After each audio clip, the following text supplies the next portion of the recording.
রক্তে জমিন লাল হবে আর আমরা বিছানায় ঘুমাবো, এটা কখনো হতে পারে না। এজিদ যেখানে দাঁড়ায় আমরা হুসাইন হয়ে দাঁড়াতে প্রস্তুত আছি। এপ্রিলকে আমরা ইতিহাসের পাতায় সম্মান করে লিখে দিতে চাই। 26 এপ্রিলকে আমরা সাক্ষী রাখতে চাই এই সোনার বাংলাদেশ এক খণ্ড ফিলিস্তিন হয়ে দাঁড়িয়ে গেছে।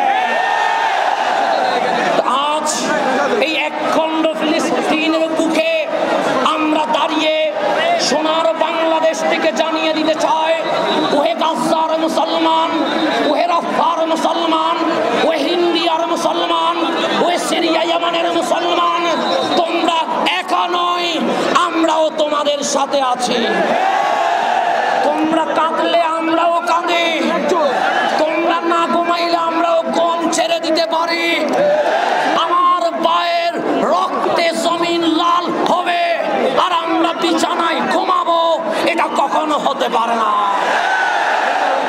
সেই জন্য আজ এই রাজধানীর নাবি প্রেস ক্লাব চত্বরে আমরা আহলে সুন্নাত ওয়াল জামাতের অনুসারীরা জানিয়ে দিতে চাই, আমরা জালেমের বিপক্ষে, মজলুমের পক্ষেই থাকি।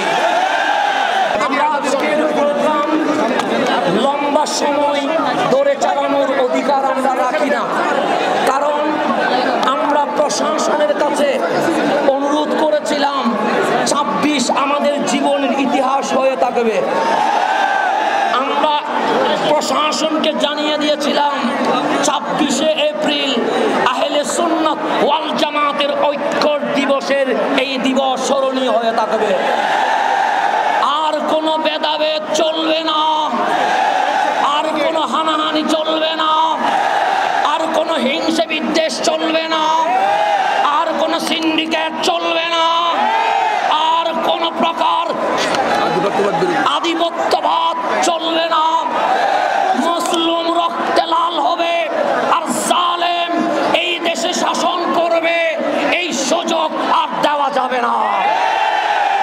ইসরায়েলের মতো দেশে যখন দুর্নীতিবাজ পয়দা হয়, তখন আমরা জানিয়ে দিতে চাই, এজিদ যেখানে দাঁড়ায় আমরা হুসাইন হয়ে দাঁড়াতে প্রস্তুত আছি।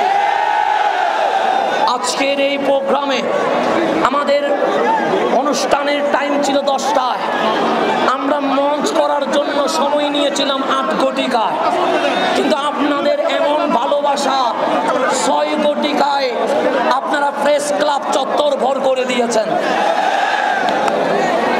যার কারণে আমরা স্টেজ মাইক সাজাতে পারি নাই বলে দুঃখ প্রকাশ করছি। না